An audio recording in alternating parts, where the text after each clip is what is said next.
Hola, ¿cómo están? Bienvenidos, bienvenidas a una nueva edición del programa Una para Todas, este espacio donde principalmente hablamos de temas de bienestar y de salud mental. Para esta ocasión estamos acompañados del psicólogo Pedro Matus, quien es especialista en trastornos de conducta alimentaria. Vamos a abordar este tema tan importante y que cada vez afecta a más niños y principalmente niñas. Pedro, ¿cómo estás? Bienvenido a Una para Todas.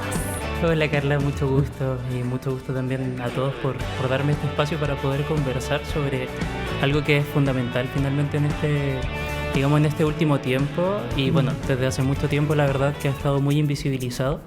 Así y es. Principalmente este espacio justamente para poder generar un primer acercamiento a lo que es como la conducta alimentaria alterada o el trastorno de la conducta alimentaria y principalmente generar un espacio de concientización, digamos en la región, en la ciudad, ¿cierto? Para poder movilizar y principalmente, ¿cierto? Darle voz a personas que pueden estar transitando en este bajo esta como condición de salud mental y que requieren también el apoyo y el acompañamiento necesario finalmente para esto. Pedro, este es un tema que es muy recurrente, pero muy fácil de disfrazarlo también. Y muchas veces la mamá o los papás, la idea es que a través de este programa y a través de lo que vamos a comentar también puedan vislumbrar algunas luces o estar atentos a algunas señales que puedan estar dando los adolescentes. Según las cifras que estuve revisando, el 40% de las personas que tienen en nuestro país con trastornos de conducta alimentaria tienen entre 10 y 17 años. O sea, esto comienza a muy temprana edad. Pero para comenzar y para que enmarquemos la conversación, primero cuéntame, ¿qué es un trastorno que cabe en un trastorno de conducta alimentaria? ¿Cuándo sabemos que estamos frente a aquello y cuándo no? Bueno, una de las primeras como para entregar un contexto un poco más a nivel general, ¿cierto? Lo que se conoce como un trastorno de la conducta alimentaria se refiere muchas veces a una alteración como del patrón en relación, ¿cierto?, en torno a la relación con la alimentación o en torno también en la relación con la imagen corporal, la figura o el cuerpo en general, ¿ya? Esto igual es importante destacar porque es algo que es bien potente y que nosotros siempre lo vemos en consulta y que también señalamos muchas veces también a las redes de apoyo, a las familias, ¿cierto? Que el trastorno de la conducta alimentaria, primero, ¿cierto?, no es una elección, ¿ya? Sino que al ser una condición de salud mental es algo que se encuentra influenciado por diferentes factores también, en los cuales también se presenta principalmente como esta preocupación excesiva en torno a la conducta del comer, ¿cierto? O a búsquedas de control en torno también a lo que es la alimentación, ¿ya? Sea cierto periodos de restricción extrema, cierto periodos también de ayunos, cierto saltarse comida, cierto. Esos son algunos factores que obviamente vamos a ir detallando un poquito más adelante. O también por otro lado, cierto, que a través de estas restricciones, esta búsqueda de control constante en torno a la alimentación, se genera también una preocupación excesiva en torno a la imagen corporal, ¿ya? Muchas veces también los trastornos de la conducta alimentaria van surgiendo, ¿cierto?, a partir de esta preocupación excesiva y que a partir también de factores como psicosociales, factores biológicos, factores genéticos, factores de la personalidad, van desencadenando como este cultivo poco a poco que se van generando generalmente durante, ¿cierto?, entre la infancia, la adolescencia y que van detonando, ¿cierto?, en la adultez, ¿ya? Perfecto. ¿Cuáles son los más frecuentes? Tenemos algunos que siento yo que son los que más hemos escuchado, a lo mejor la gente en la casa le es más familiar, como por ejemplo la anorexia nerviosa, claro, y la bulimia. Pero cuéntame tú cuántos existen y cuáles son los más frecuentes o los que tú más ves en consulta. Claro. Generalmente existen ciertos cuadros de lo que es la restricción de alimentos, como por ejemplo la anorexia nerviosa. Igual es importante destacar que la anorexia nerviosa también se subdivide en tipos de anorexia, ¿ya? Por ejemplo, está la anorexia nerviosa de tipo restrictivo, que finalmente es esta disminución de la ingesta de alimentos de manera progresiva en un corto periodo de tiempo. Generalmente se asocia como en un mínimo de 3 meses, ¿ya? y que por consecuencia también se va generando asociado, ¿cierto?, una disminución, por ejemplo, de la composición corporal. ¿Ya? Existen esos periodos también. Ese es un subtipo de la anorexia, que es lo que culturalmente muchas veces se visualiza, ¿ya? Y también está el otro subtipo de la anorexia nerviosa, que es de tipo purgativo, ¿ya? Que de tipo purgativo tiene relación a que, además de la restricción de alimentos, se generan conductas o purgas, ¿cierto?, que se le llama como a conductas compensatorias en torno a la poca comida que ingiere la persona en este caso. ¿Como ¿ya? castigos? Claro, son como una forma de compensación frente a la culpa por el comer. Ya, como por ejemplo. Como por ejemplo puede ser el vómito, ¿cierto? Puede ser el uso de laxantes, puede ser el uso de diuréticos, ¿ya? Es como, ay, comí mucho. Exacto. Y tengo que deshacerme de esto, entonces vomito o ocupo algún tipo de medicamento químico que me Exacto. haga disolver o aminorar de alguna manera esta comida. Claro, digamos como comida. Es una forma, como es algo de salud mental, es bien potente porque finalmente se busca eliminar la culpa. De alguna manera es como generar esta sensación de control en la persona. Entonces, eso es lo que lleva justamente a que se repita este patrón de restricción de alimentos, culpabilidad también, ¿cierto? Y conducta compensatoria en este caso. O la anorexia, ¿cierto? Nerviosa de tipo restrictivo, que es netamente dejar poco a poco de consumir grupos de alimentos, tipos de alimentos. Esa es al menos desde la línea de la anorexia. Ok.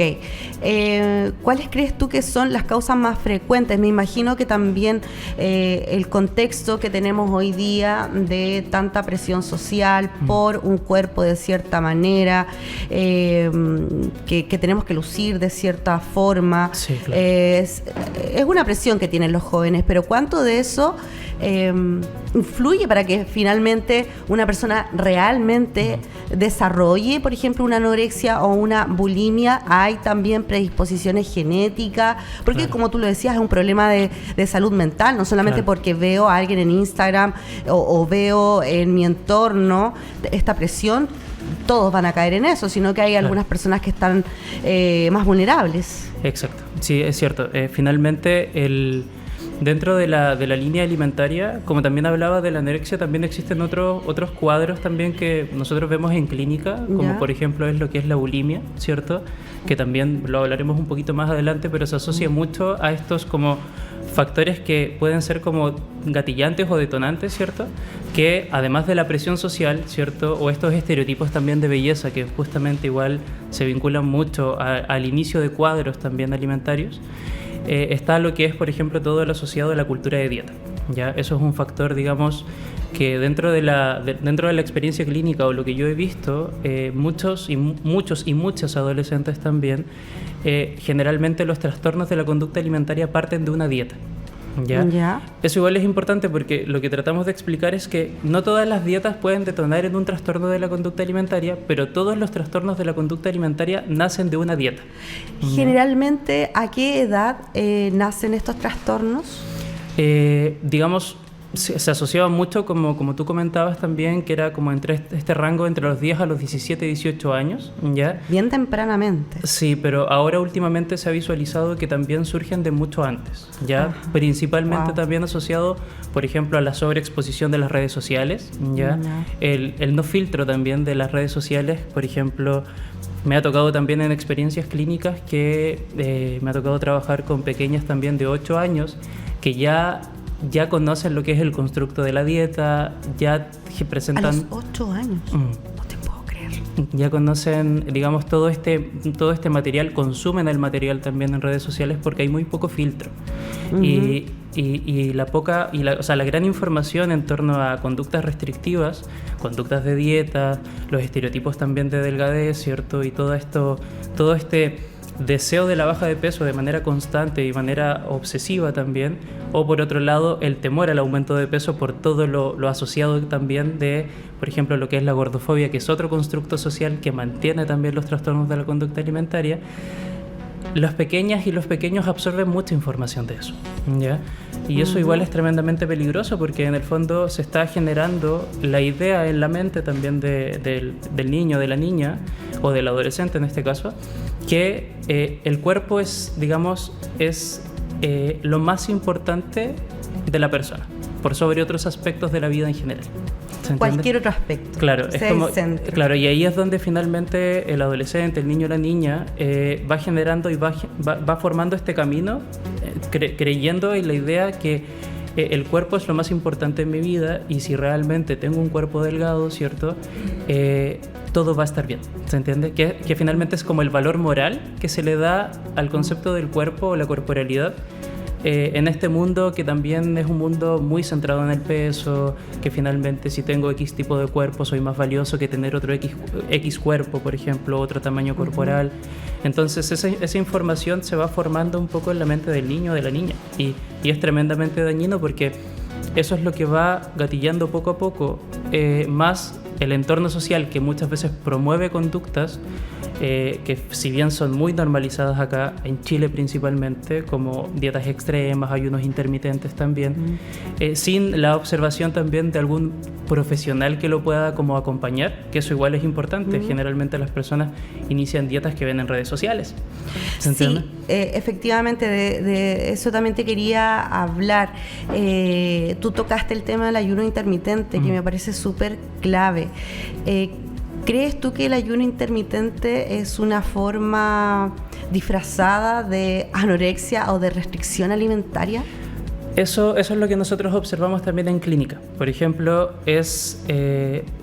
hay muchas creencias en torno también a este tipo de conducta, pero nosotros desde la psicología y desde lo que trabajamos y abordamos, por ejemplo, en la anorexia, en otros cuadros, por ejemplo, clínicos como es la bulimia, el trastorno por atracón, que son, digamos, como los más recurrentes que nosotros vemos, finalmente lo que hace el ayuno intermitente hay que observar también en la clínica si es que realmente es una conducta compensatoria o, digamos, es una conducta que puede estar asociado por ejemplo, al abordaje de alguna enfermedad en particular, ¿cierto? Con alguna prescripción médica que no esté asociado única y exclusivamente con el objetivo del controlar el peso. Porque finalmente el ayuno intermitente, si lo visualizamos en todo lo que es la línea como de trastornos alimentarios, se puede visualizar como una forma de restricción, una forma de saltarte comidas, una forma de desnutrición también, porque en el fondo te saltas una comida que de alguna manera igual es esencial para tu funcionamiento. Entonces, ¿no lo recomendarías? No. No, definitivamente no, porque para el abordaje que nosotros hacemos sería como prescribir una dieta. Y nosotros, primero, como profesionales de salud mental, nosotros no estamos capacitados para eso. O sea, nosotros acompañamos a personas que presentan un trastorno de la conducta alimentaria, que es de salud mental, pero siempre también a la mano y bajo el alero también de otro profesional de salud que generalmente se recomienda mucho, que es el trabajo con nutricionistas. Tú hablaste que siempre un trastorno de conducta alimentaria comienza con una dieta. Claro. ¿Cierto? Ahí ya es el primer ojo que hay que tener cuando tenemos un hijo o una hija que está comenzando a hacer dieta y a lo mejor no es una persona que esté en sobrepeso o algo por el estilo. Claro. ¿Cuál sería una segunda señal? Me parece que también es importante hablar de la dismorfia cuando nos empezamos a dar cuenta que nuestro hijo o nuestra hija se está viendo de una forma distinta a como realmente se ve. Claro, eso igual es otro punto importante. No todos los trastornos de la conducta alimentaria presentan lo que es la dismorfia corporal, pero sí generalmente se da frente cuando hay esta lucha mental, porque al ser un trastorno alimentario es algo que muchas veces no se visualiza. Uno no ve finalmente por lo que puede estar pasando el adolescente o la adolescente, pero internamente es una lucha mental. Es lo que nosotros también señalamos mucho en terapia, que de alguna manera es, digamos, el espacio mental que ocupa el trastorno alimentario es prácticamente el 100%. ¿Ya? O sea, son personas que están pensando en el tema de la comida todo el rato, contando calorías. Claro, es como conteo de calorías, generalmente conductas de control corporal como, saltarse comidas, ayuno intermitente, ¿cierto? Ejercicios excesivos también, ¿cierto? Todo lo que es, por ejemplo, el manejo de aplicaciones para el conteo de calorías muchas veces y otros métodos de control de peso, porque al ocupar tanto espacio mental es lo más importante para su vida. Entonces, eso va generando un daño a nivel psicológico, un daño a nivel físico. Por ejemplo, otro trastorno de la conducta alimentaria que se ve también es la bulimia. Generalmente la bulimia, al igual que la anorexia, de alguna manera La bulimia son intentos de restricciones, pero que la persona no lo puede mantener por mucho tiempo, ¿cierto? Como para que se entienda en líneas generales. Y posterior a esa restricción de alimentos, que puede ser también a la causa del ayuno intermitente, en respuesta al hambre corporal o como fisiológica, se presentan periodos de atracones. ¿Ya? Que los periodos de atracones se asocian mucho, se caracteriza por esta sobreingesta de alimentos o la sensación también de perder el control en torno a la comida, ¿ya? Y la característica también fundamental de la bulimia es que la bulimia también, posterior a la conducta del atracón o de la sobreingesta de alimentos, lleva a las conductas compensatorias o las purgas, como yo te había comentado, ¿ya? Y dentro de esas purgas justamente estaba los vómitos, el uso de laxantes, diuréticos, el ejercicio excesivo, ¿cierto? Como esta conducta compensatoria posterior a, por ejemplo, consumir, no sé, un alimento que generalmente en la mente está prohibido, como puede ser pasteles, berlín, empanada de manzana, cualquier tipo de alimento que culturalmente también te asocian de que son alimentos que son negativos, ¿se entiende? Entonces Perfecto. Se da esa dinámica dentro de la bulimia también. ¿Cómo afecta tener un trastorno de la conducta alimentaria a nivel físico y mental en la vida de esas personas?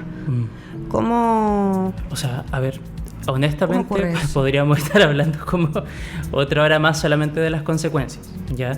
Porque piensa que de alguna u otra forma también, al presentarse en una, digamos, que hasta desde la infancia o la adolescencia se presenta, también al ser, digamos, un periodo en el ser humano que se encuentra en pleno desarrollo, imaginen el hecho de que un adolescente, un niño se está formando, y siendo que el alimento fundamental, dentro de las necesidades fisiológicas, el alimento y el descanso son fundamentales para un correcto desarrollo.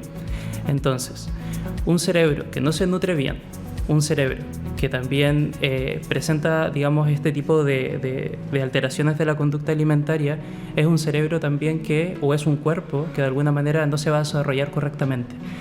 Por eso es tan importante observar como esas luces y esas señales tempranas, porque a pesar de que se vea algo que efectivamente es grave para el adolescente y también para cualquier persona, pero principalmente para el adolescente por las consecuencias físicas y mentales a largo plazo, es importantísimo la detección temprana, porque si se detecta temprana en el adolescente o en la niñez, tiene un muy como elevado como pronóstico favorecedor para la recuperación de un trastorno de la conducta alimentaria. Volviendo un poquito, ¿cierto?, a todo lo que son las consecuencias físicas, por ejemplo, daño óseo, daño muscular por la pérdida de masa muscular también en muy poco tiempo, daño cardíaco, ¿cierto? O sea, piensa que el corazón es un músculo, ¿ya? Por eso es tan importante y tan necesario hablar de esto, porque, por ejemplo, el corazón es un músculo y me ha pasado en consulta, ¿ya?, que, por ejemplo, hay adolescentes que no pueden subir al segundo piso porque genera finalmente ese daño muscular tan grande, esa baja de peso también, lo que es, por ejemplo, un ejemplo en torno a la anorexia, que no pueden subir al segundo piso porque se fatigan, no pueden caminar, ¿se entiende? Entonces, el daño físico, y eso va generando también que el cerebro, al no estar bien nutrido, es un cerebro que no piensa correctamente. Entonces, lo que nosotros evaluamos justamente también dentro del proceso de terapia es evaluar todo lo relacionado a lo médico-nutricional para poder observar, ¿cierto?, las consecuencias en torno también al cuadro alimentario y también ciertos factores de riesgo en torno a lo que es la salud mental, ¿se entiende? Entonces, asociando un poco estas consecuencias son daños musculares, daño cardíaco, daño pulmonar, daño a nivel cerebral, ¿se entiende? Eso desde lo físico. Y en lo de salud mental, ¿cierto?, incluye todo lo que es, por ejemplo, de que la alteración del sueño se presenta mucho, ¿cierto? La alteración del estado anímico también se presenta en demasía, se genera un aislamiento social que igual es muy importante porque entre también la preocupación excesiva de la imagen corporal del cuerpo, de la figura, va generando que las personas, en este caso el adolescente, no quiera ir a lugares porque le genera mucha vergüenza ir a ese lugar. Por ejemplo, que sus compañeros les digan algo, que su pareja le comente algo en particular, que miembros familiares también le comenten o le generen algún tipo de discurso. Y ahí es donde conectamos con otro factor de riesgo, que es todo lo asociado a los comentarios pesocentristas. ¿Se entiende? A los comentarios frente al cuerpo, los comentarios frente a la comida. Por eso hacemos tanto hincapié en consulta de que no se habla del cuerpo ni de la comida de otras personas.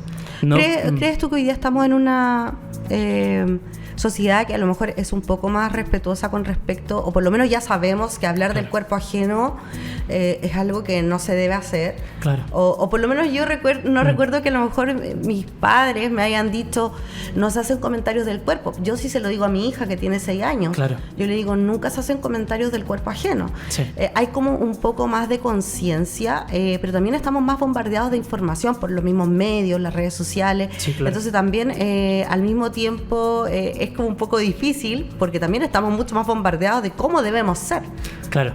Sí, igual es bien importante ese concepto porque si bien hay mucha más conciencia en torno de la importancia del no hablar sobre el cuerpo, ¿cierto? O de la comida o del plato de la otra persona, uno no sabe por lo que puede estar pasando internamente. Como tú dices, como esta sobreinformación, este bombardeo también de redes sociales, es como entonces cómo actuamos. ¿Se entiende? Como no lo hablamos, sí lo hablamos, porque hay muchas personas también que lo hacen como con esta intención, por ejemplo, quizás no de hacer daño. ¿Se entiende? Es como, que es muy típico, ¿cierto? Es como, te digo porque te quiero, porque te cuido, porque quiero que estés bien, ¿cierto? Pero hay otras formas también de cuidar a la persona, ¿se entiende? Y también hay otras formas de llegar también a esa persona que no se base solamente, o que, por ejemplo, la salud esté netamente como orientada al peso corporal de la persona. Ahora estamos hablando del extremo de la delgadez. Sí, ahora también te quería preguntar sobre el extremo de la obesidad. Sí. Eso también entra en los trastornos de conducta alimentaria, personas que no pueden parar de comer, que comen, y en eso también te voy a hacer una pregunta que me encargaron que te haga. ¿Ya? Sobre personas que, por ejemplo, son operados bariátricos. Sí, claro. ¿Ya? Personas que se han operado y han querido hacer un cambio en su vida con respecto a sus conductas de alimentación que los llevaron al límite en el peso. Claro. Por ejemplo, ¿qué hace que las personas, por más que quieran cambiar y por más que se mantengan delgadas, la gran mayoría de los bariátricos vuelve a subir de peso? Claro. Generalmente es lo que nosotros, o lo que se aborda también dentro de la terapia, igual es como comprender como el origen muchas veces de los factores que influyen en el comer, por ejemplo, de alimentos en torno a la sobreingesta, ¿cierto? Que finalmente igual es un factor como a considerar, o una alarma, por ejemplo, la fluctuación de peso, ¿ya? Porque la fluctuación de peso puede estar asociado también a un cuadro, por ejemplo, un aumento en la composición corporal puede estar asociado también a periodos de descontrol alimentario, que es lo que ocurre muchas veces, ¿cierto?, con personas que presentan o cuadros de bulimia o cuadros de trastorno por atracón, ¿ya? Entonces, lo que se genera, al menos bajo ese trabajo, es siempre observar y tomar conciencia en torno, por ejemplo, a los patrones de comida, los horarios de comida, el volumen de los alimentos también, ¿cierto? Y eso, de alguna manera, nosotros observamos porque dentro de la psicología muchas veces la alimentación se transforma como en una conducta que trabajamos mucho en terapia, que es como este refugio emocional, ¿ya? O, por ejemplo, el comer ansioso, ¿se entiende? El comer también de una forma desconectada.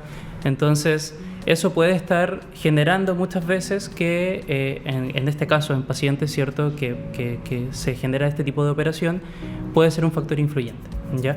También existen otros factores como alguna enfermedad metabólica, ¿cierto? Alguna enfermedad asociada también como al organismo en general, que no tiene una relación a un descontrol también alimentario, sino más bien puede ser algo asociado, por ejemplo, a lo que es lo que te comentaba, ¿cierto? Esta parte más metabólica, en términos, por ejemplo, diabetes, resistencia a la insulina, que eso también tiene que ser acompañado de una forma integral. ¿Ya? Yo creo que eso es importante. Siento que las personas que son bariátricos, y que conozco varias personas que se han operado, pero creo que el acompañamiento psicológico posterior a la operación, como que igual lo dejan un poco de lado, no siguen tratándose en el ámbito psicológico. Sí. Y cuando eso igual es súper importante, sobre todo para poder cambiar conducta. que has tenido toda la vida. Claro, finalmente es un cambio, porque también se observa dentro de la terapia como tal, se busca observar también cuáles son estos patrones a lo largo de la vida, ¿ya?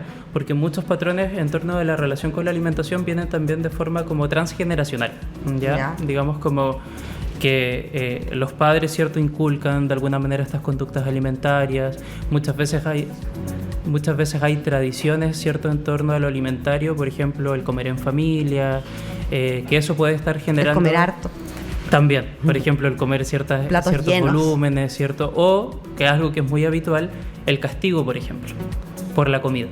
Por ejemplo, un niño que lo castigan, pues en el fondo porque no se termina toda su comida, lo que estás haciendo en el niño generalmente es como desconectarlo de sus señales de hambre o sus señales de saciedad. Entonces eso lleva a que el niño coma sin hambre, y eso puede estar influyendo en el padecimiento, por ejemplo, de patrones de la conducta alimentaria como lo que es, por ejemplo, el atracón, ¿cierto? O comer un poco más, como desde este comer sin hambre, ¿cierto? Es lo que va generando justamente la desregulación en torno a la comida, ¿ya? Entonces, como te digo, es tremendamente amplio los factores que influyen, y por eso la terapia psicológica, por ejemplo, tocando el tema de pacientes bariátricos también, sí o sí nosotros lo que tenemos que acompañar es el tratamiento también psicológico, porque es un cambio en el estilo de vida, ¿ya? Y es algo para toda la vida. Entonces también hay pacientes que no se deben operar realmente porque presentan un trastorno de la conducta alimentaria también. Entonces es un factor de riesgo. Perfecto. Pedro, vamos a ir a una cortísima pausa. La conversación está muy entretenida. ¿Cuál es el papel del psicólogo en todo esto? ¿Esto es algo crónico? ¿Puede uno superarlo? ¿En qué medida? Claro. Lo vamos a hablar a la vuelta de esta pausa. Super.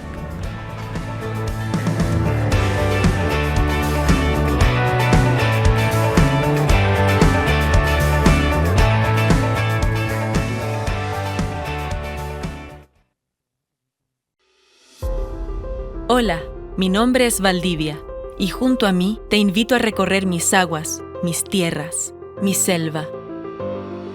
La selva valdiviana es uno de mis principales encantos. Miles de personas recorren mis zonas buscando la magia dentro de mí, adentrándose en la niebla, recorriendo mis humedales, que hacen única mi naturaleza, buscando historias que son contadas entre las cortezas de mis árboles, ubicados en cerros milenarios que protegen mi exuberante biodiversidad, caminando entre jardines aromatizados por sus flores, senderos verdes, cuidados desde las alturas por los grandes coigües y olivillos, viviendo mi historia, mis fortalezas, legados ancestrales que protegieron mis aguas, mis bosques y mis tierras. Como hoy se protegen mi flora y fauna única en su especie, y rodeado de helechos, un mundo lleno de vida nace, crece, vive. Desde curiosos anfibios a aves que visten de blanco y negro.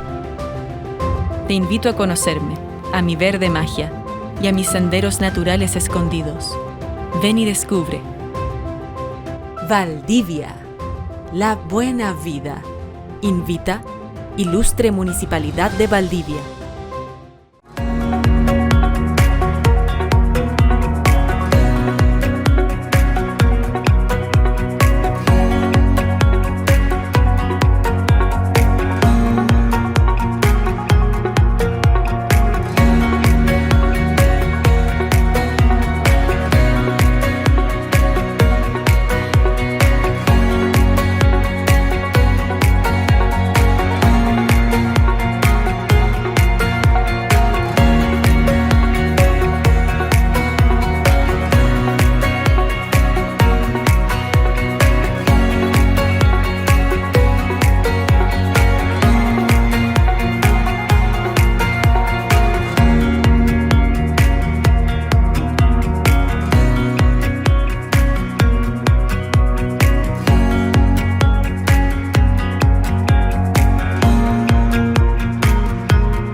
manera sostenible por Valdivia y descubre sus beneficios.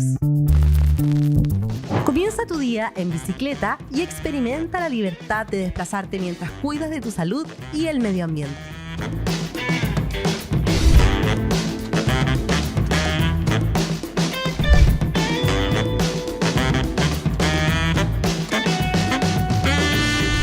Luego, da un paso en la dirección correcta.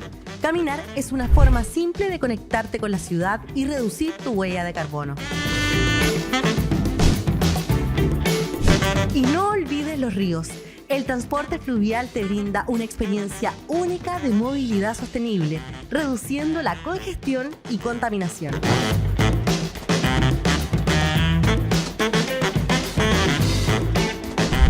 Finalmente, autobuses y colectivos se convierten en tus aliados para llegar a diferentes rincones de nuestra ciudad.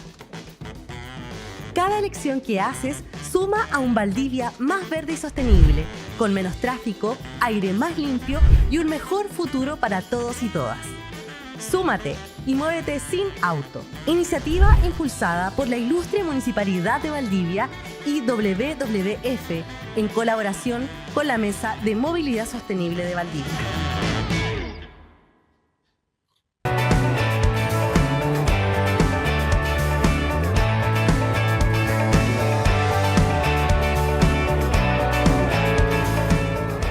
Bueno, ya estamos de regreso aquí en Una para Todas con Pedro Matus, quien es psicólogo especialista en conductas de trastorno alimentario. Y estábamos hablando en la pausa, algo súper importante. Muchas conductas, Pedro, que tenemos, me imagino que sobre todo las mujeres. También te iba a preguntar, ¿la mayoría de tus pacientes son mujeres? Sí, efectivamente ¿sí? Son mujeres.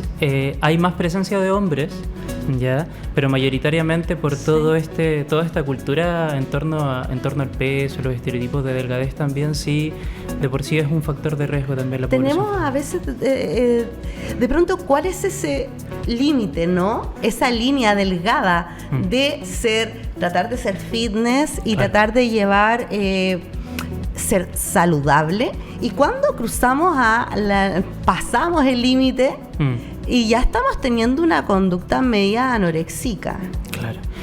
Ahí, claro, la delgada línea como entre, que lo que nosotros trabajamos también en terapia es como entre esta disciplina y obsesión, ¿cierto? Como porque lo que caracteriza, como te comentaba, ¿cierto? Es que el trastorno de la conducta alimentaria es cuando se genera este ruido mental o este espacio mental a nivel como ya del pensamiento, de las emociones, como que todo gira en torno a la comida, al dejar de comer, a conductas de control con la comida, conductas de desregulación con la comida, o en torno al cómo me veo. Ya esto significa en el fondo que ¿qué tiene que ser de alguna manera para que se transforme en un trastorno de la conducta alimentaria o para que haya pequeñas luces? Es que afecten mi funcionamiento, por ejemplo, del diario vivir. ¿Cuántas veces en el día pienso en eso? Exacto. Por ejemplo, lo que nosotros vemos es como lo que tratamos de observar en terapia es como cuánto es el espacio mental, que en el fondo es como yo estoy, no lo sé, adolescentes en el colegio, pero no me puedo quedar quieta porque si me quedo quieta tengo miedo a subir de peso. Es algo que es muy real y eso pasa, ¿ya? Wow.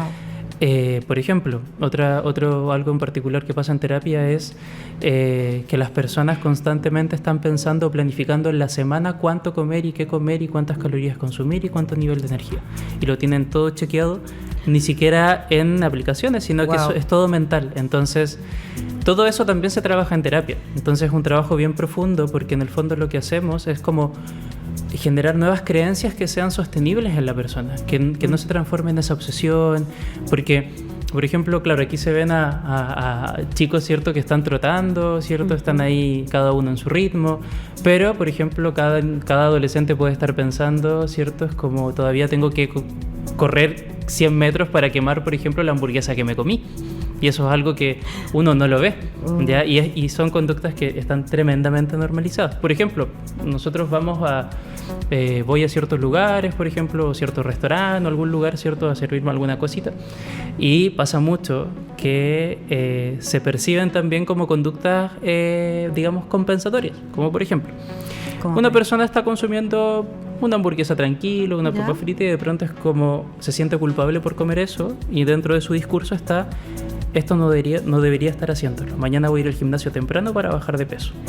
Eso para compensar para compensar un poco como el alimento que no debería comer. La hamburguesa y las papas fritas, el McDonald's que te comiste. Exacto. Entonces eso está tremendamente normalizado en la cultura también. Sí. Oye, a mí me pasó un poco que tuve la mitad de mi enseñanza media en un lugar bien rural, más en Río Bueno, claro. Y después me vine como la otra mitad de mi enseñanza media acá a la ciudad, donde había una diferencia cultural en muchos aspectos entre algunos, que las chicas de la ciudad estaban mucho más preocupadas del aspecto físico que de donde yo venía. Claro. De donde yo venía, nunca con mis amigas nos preocupamos cómo andábamos vestidas, o cuánto era el peso, o mirarnos al espejo y ver el rollito que no existía.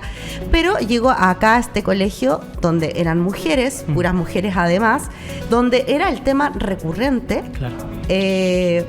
El tema de el peso. Y ahí yo comencé a ver conductas y que eran muy habituales en mis compañeras, como por ejemplo, no sé, si iban a carretear y si tomaban trago, era como, esto engorda mucho.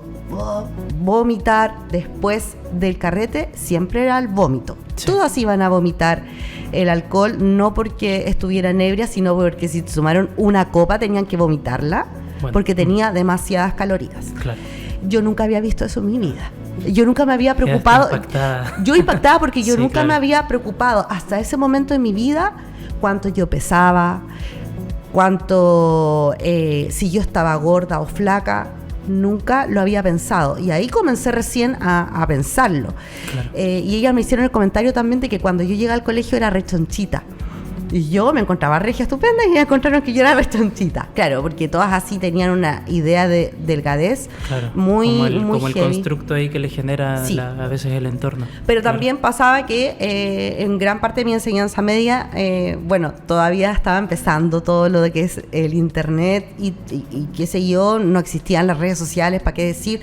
Las redes sociales recién para mí llegaron cuando yo estaba en la universidad, entonces no estuve tan bombardeada de todas estas ideas de cómo uno tiene que vivir la vida, lo cual encuentro realmente insoportable para una persona. Yo ya tengo el cerebro más formado, pero para una persona más pequeña lo encuentro realmente terrible. Claro. Y te iba a decir también hoy día, ¿qué opinas tú? No solamente sobre el ayuno, sino que también toda esta explosión de vida fitness que ha explotado, o sea, ves en redes sociales y está llenísimo, lo cual me parece por un lado positivo, que haya un ejemplo de gente que no se está drogando, está haciendo ejercicio, pero también aparecen toda una cantidad pero enorme de dietas, de contar calorías, claro. Pero de lo disfrazado de esto de vida saludable. Está muy disfrazado de lo saludable, sí. Cuando caes ahí en los trastornos de conducta alimentaria. Yo creo que la gran mayoría de esas personas caen en trastornos. Sí, yo creo que primero antes que todo es no confiar todo lo que dicen las redes sociales. Uh-huh. ¿Ya? Porque uno realmente no sabe lo que puede estar como... Bueno, finalmente por lo que puede estar pasando también la otra persona dentro de puede ser netamente algo que esté vendiendo contenido, ¿cierto? Puede ser algo muy asociado a un fin propio, pero que realmente esté detonando por la poca conciencia como social de salud mental, puede estar detonando en que muchas personas sigan esas conductas y las lleven también a posterior conductas alimentarias de riesgo. ¿Ya? O conductas de salud o de salud física, salud mental de riesgo. Entonces, claro, efectivamente, ese disfraz como de vida sana, nosotros hay que tener mucho cuidado. Claro, hay que tener como mucha precaución, esa sobreexposición. Principalmente se recomienda de que si ese tipo de contenido no te está haciendo sentido, te está generando más estrés, más culpa, ¿se entiende? Como una sensación de no estoy siendo lo suficiente, como de que de alguna forma se transforme en algo que genere más angustia que realmente lo disfrutes. Lo que nosotros hacemos nuevamente en terapia es como la estrategia de hacer como un detox, pero un detox de redes sociales, ¿se entiende? O sea, como restringir de alguna forma las redes o influencers, ¿cierto? O personas que realmente te generen más angustia en torno a lo que es la conducta alimentaria. porque nosotros buscamos y apelamos en la recuperación de los TCA como tal, es que sea un tipo de alimentación que sea disfrutada, un tipo de alimentación que sea libre, que sea consciente. Por lo mismo el trabajo interdisciplinario entre psicólogo, nutricionista, médico psiquiatra, un médico de salud mental o un nutriólogo. ¿Ya? Entonces, eso igual es fundamental porque lo importante de la actividad física, que nosotros apelamos mucho a que son buenos hábitos. Ya lo mismo de una alimentación consciente, una alimentación disfrutada, pero que no sea restrictiva, que realmente, si realmente deseas comer algo que culturalmente nos asocian o nos señalan que no debemos comer, también la alimentación no es solamente, o sea, no es energía, la alimentación también son encuentros, la alimentación también son emociones, ¿se entiende? El comer emocional es una conducta que es esperable, o sea, comemos por emociones, ¿ya? Entonces, lo importante es como saber en qué momento también y por qué estás comiendo, la forma en la que comes, ¿ya? Entonces se va trabajando todo eso. Lo mismo con la actividad física. La actividad física tiene que ser una actividad desde el disfrute, no desde el mandato de debes bajar de peso porque esto es lo que me dijeron y esto es lo que debo hacer. O debo ir porque debo mantener mi figura o algo por el estilo. Claro, o sea, es porque te gusta, porque le encuentras más beneficios, porque te alivia un poco la carga mental, porque mejora tu calidad de sueño, porque mejora tus indicadores de salud, ¿se entiende? Y obviamente es eso, o sea, es como observar, porque finalmente si se enfoca netamente en la baja de peso, es algo que puedes estar promoviendo también una conducta de riesgo, porque son conductas obsesivas, conductas que en la mente va generando mucha rigidez y que de alguna u otra manera te va detonando también que te aísles de todo, de la vida en general. Entonces, por eso es tan importante el abordaje del trastorno alimentario de forma integral, de forma consciente, de forma bien crítica a nivel social, ya que eso igual es algo que nosotros hacemos como terapeutas, de ir como cuestionando un poco y reflexionando el contenido que consumes, los comentarios que escuchas, qué tanto absorbes también o qué tanto absorbiste a lo largo de tu vida, porque lamentablemente todos hemos sido como parte de este como digamos como lucha social y este problema como de la cultura de dieta, del pesocentrismo, de la discriminación por peso, ¿se entiende? Y por eso se habla de que no es una elección un trastorno alimentario, sino que es algo que hay que trabajar como mediante acciones sociales, mediante como esta lucha social también de por qué no se habla del cuerpo también, ¿se entiende? Pero también esta es una sociedad que te castiga mucho por el sobrepeso y que discrimina mucho. Entonces ahí viene como la sensación de, si tengo este tipo de cuerpo, finalmente lo que se busca es la intención es como cuál es el deseo de la baja de peso, que es lo que nosotros también vemos en sesión. Por ejemplo, más allá de, yo no apelo a la baja de peso porque no es mi función como terapeuta. Mi función es comprender cuáles son los motivos del patrón alimentario, cuáles son los motivos, por ejemplo, del deseo de la baja de peso, porque generalmente cuando lo exploramos, el bajar de peso siempre está siempre lleva debajo como lo que está debajo del iceberg, ¿cierto? Como esta metáfora, que es ¿qué hay detrás del deseo de la baja de peso? Porque muchas veces el deseo de la baja de peso es como en respuesta a que mi familia no me moleste más, como en respuesta a que por fin voy a sentirme querida, ¿se entiende? De que por fin me van a aceptar en mi entorno, de que me van a dejar de hacer bullying, ¿se entiende? Entonces, el deseo va mucho más allá, y eso es lo que nosotros trabajamos también en sesión, de ir como mejorando la relación con la imagen corporal, trabajando en la aceptación también corporal, ¿cierto? Y que sean conductas que sean sostenibles en el tiempo, ya que sean eso es lo fundamental. ¿En qué medida estas personas pueden recuperarse? ¿Hay una recuperación al 100% o es algo que te va a acompañar toda la vida? Nosotros generalmente asociamos de que hay factores de riesgo, ¿cierto? Que pueden ser, que el factor de riesgo, para como clarificar, no es sinónimo de que una persona que se pese una vez va a tener un trastorno de la conducta alimentaria. El factor de riesgo se asocia mucho a que pueden existir más probabilidades de, ¿ya? Y partiendo de esa base, el pronóstico finalmente de recuperación efectivamente sí se puede dar, ya como de recuperación total. ¿Sí? Y por eso es lo que nosotros observamos también, y por eso es fundamental el trabajo de salud mental, acompañado de nutrición también, pero a nivel de salud mental, porque el trastorno de la conducta alimentaria no es un trastorno como con la comida o con el cuerpo, sino que en consecuencia se afecta la relación con la comida y con el cuerpo. Pero son otras cosas las que están pasando al interior. Pero lo que subyace todo lo que está detrás, ¿cierto? Eso es lo que se trabaja en sesión, se trabaja en terapia, ¿cierto? Y se va trabajando la autoestima, la estrategia de regulación emocional, cuestionar un poco las creencias en torno al peso, en torno a la alimentación. Y eso va generando un poco que poco a poco el trastorno de la conducta alimentaria vaya siendo menos funcional en la vida de la persona, ¿ya? Entonces, frente a eso, cuando ya deja de ser funcional, la persona como comienza a disfrutar también su vida de forma tranquila, sin que esta voz que nosotros hablamos en terapia, que te seas como esta voz invasiva que llega por todo este entorno muchas veces, deja de ser funcional en la vida y nosotros en terapia le damos como la despedida también y que puedan vivir su vida de forma tranquila.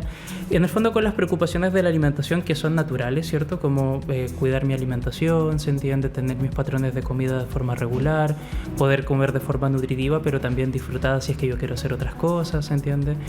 Y salir a comer tranquilamente con mis amigos, por ejemplo, y sin sentir culpa, que es algo bien potente, ¿se entiende? No tener que compensar el día siguiente.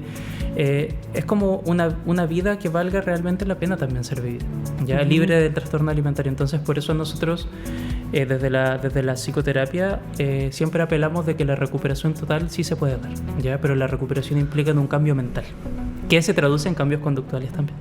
Perfecto. Pedro, en tu experiencia con tus pacientes, me imagino que obviamente el tiempo de recuperación varía obviamente Exacto. de paciente en paciente, pero ¿desde hasta cuánto más o menos podemos estar hablando en términos de tiempo?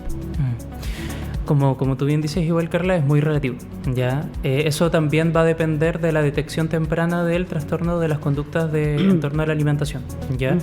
Pero desde un amplio espectro, por ejemplo, tengo pacientes que he acompañado durante 3 meses, durante 2 meses, hasta pacientes que estoy viendo hace 2 años, ¿ya? Es algo muy variable, depende mucho de los factores protectores también, depende mucho también del entorno en el cual se encuentre. ¿Cuál es tu paciente más pequeño, perdón? O más pequeña. Un paciente más pequeño. ¿Qué has tenido? Que he tenido justamente el paciente de 8 años. ¿Y la persona con más edad? Una paciente que fue bien potente porque pudo darse cuenta realmente, y bueno, en este momento está de alta, ¿ya? De 55 años. Sí. ¿Se vino a dar cuenta más tarde que tenía un trastorno? Me vio por ahí en redes sociales y dijo, oye, esto me hace sentido. Me contactó, lo trabajamos y es como realmente siempre tuve algo. ¿Ya? Entonces, igual les invito a que nunca es tarde también para pedir ayuda. Eso te iba a decir, lo que estábamos hablando también delante en la pausa.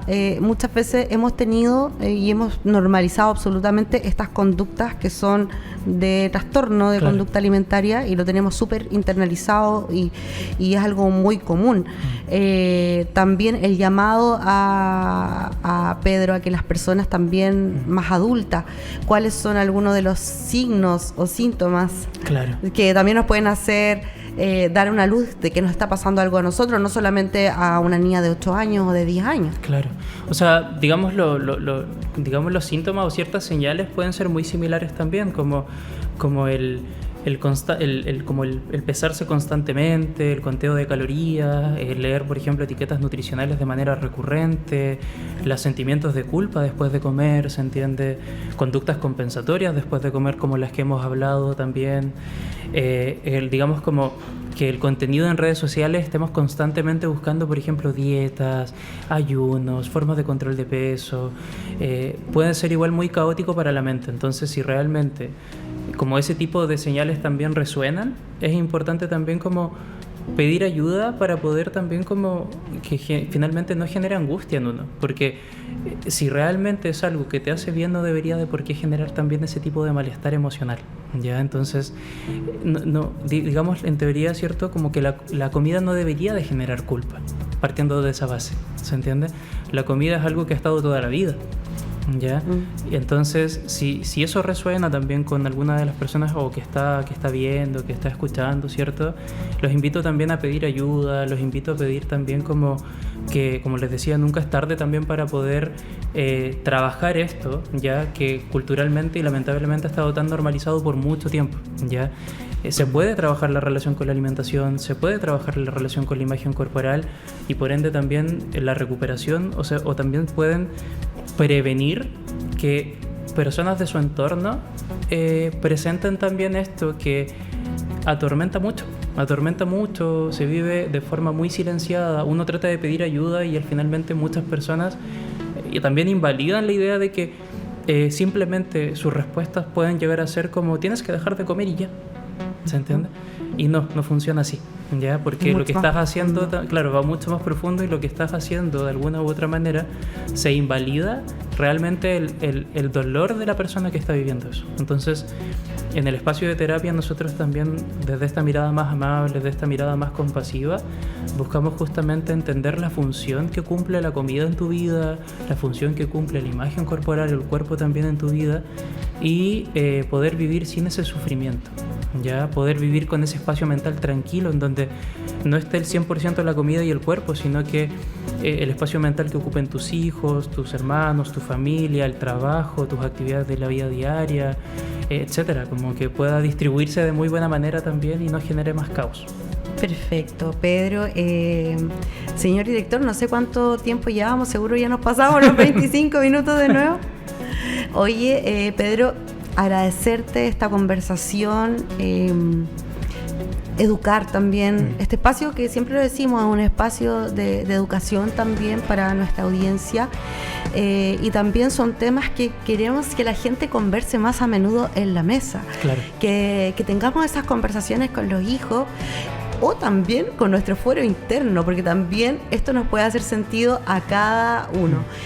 Pedro, ¿cómo te pueden encontrar si quieren alguna asesoría de tu parte?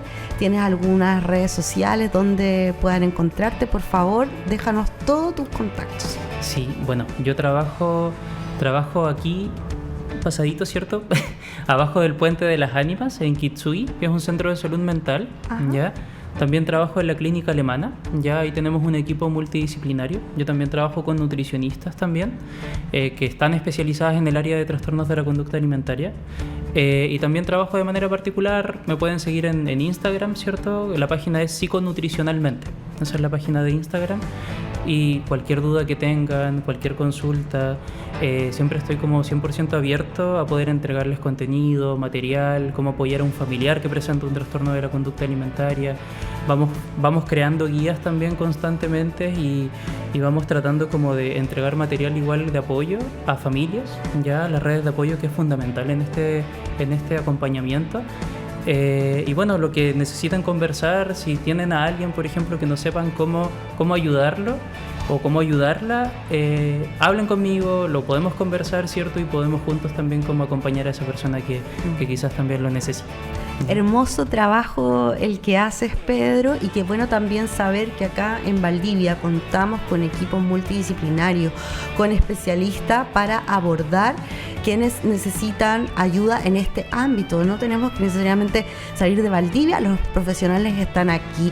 Pedro se ha especializado, ha estudiado los trastornos de conducta alimentaria para trabajar en este ámbito. Pedro Matus, te agradecemos enormemente la conversación nutritiva sí, que hemos tenido el día de hoy, y por supuesto te dejamos invitado para que podamos en el futuro volver a tener otra conversación, quizás en el matinal, quizás en otro formato, pero las puertas siempre están abiertas porque estos son temas que son importantes que hablar. Que estés muy bien y nos despedimos de todos ustedes. Nos encontramos nuevamente el próximo jueves con otro tema interesante aquí en Una para Todas. Que estés muy bien. Chao, chao.